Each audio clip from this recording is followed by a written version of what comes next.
We have all played a mobile game in our lives, and chances are you played some when you were a kid, unless you're like 40 or something. You were probably playing with those huge brick phones. Let's be honest, those weren't phones, they were weapons.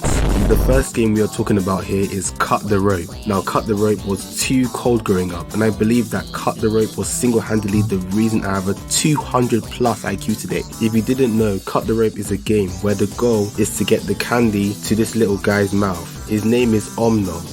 Just thought you should know his name for reasons. This game is so good because there are so many different levels that are generally interesting and challenging. As you play, you start wanting to get all the stars in all the levels. It's crazy how this is a mobile game because of how detailed the levels get. The main theme slaps and still sounds good to this day. Crazy how a game with only one song can be this good. I highly recommend this game even today in 2022. It's a fun game to play on the bus, train and even the toilet. You should subscribe!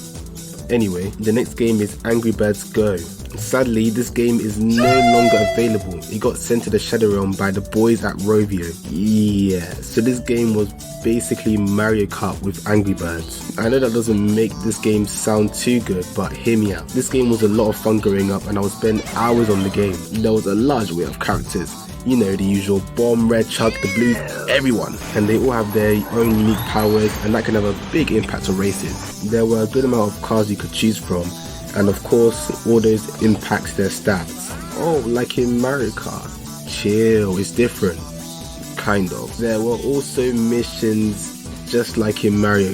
Damn. Alright, so even though Angry Birds was kind of just another Mario Kart clone, like Garfield Kart or Beach Buggy Racing, it was still a fond memory I have and the game was fun, I promise. As a kid, I really liked platformer games and Red Bull 4 is one that is not forgettable in the slightest despite its name. So to sum it up, the world is in danger by some square niggas and obviously they're trying to make the world square or something like that. I have no idea how they were planning on making that happen if I'm being honest with you. So Red Bull's job is to stop them from destroying the Sekai in their attempt to make it square.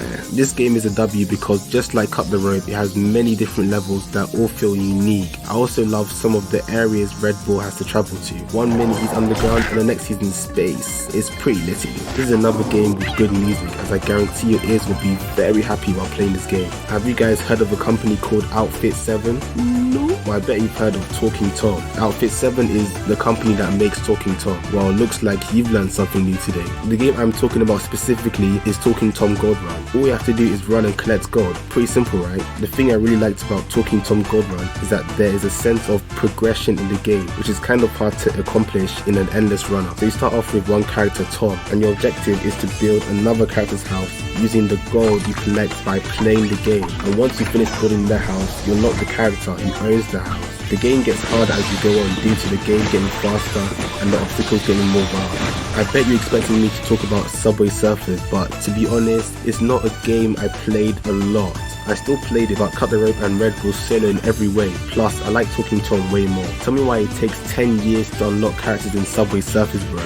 To unlock a character, you need to get their character key. And to do this, you can either A, buy them, or B, the long way, the hard way. Which is basically, when you're running, you sometimes see these prize boxes. And if you collect one, you win a random prize at the end of the run. Now here's where things get wacky. There were a lot of characters that needed different keys to unlock them. Character A needed 200 of their specific key to unlock them, while character B needed 500 for example, and you could only get these from a random prize box at the end of the race, which you're not even guaranteed to get. So you would most likely end up with 4 keys for character A, 7 for character B, 12 for C, and so on, resulting in you never really unlocking anyone. Now also forget that you might not even get a character key, you might get a mega star or a hoverboard or something. After all that, I didn't want to play the game, and at least with Talking Tom I could get characters. Granted, after visiting the game recently, it seems that it has gotten better. You can buy a lot of characters with coins, which you can get by playing the game, which makes getting characters a lot more feasible. They even start you off with 11,000 coins, which is wild. I used to play this game called Home. You basically have to raise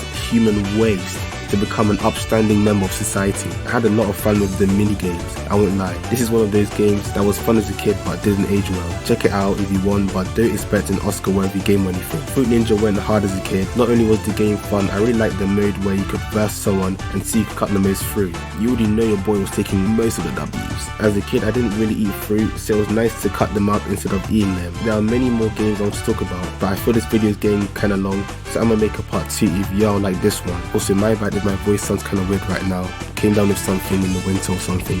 It's snowing here in the UK, something like that. Well, subscribe I guess.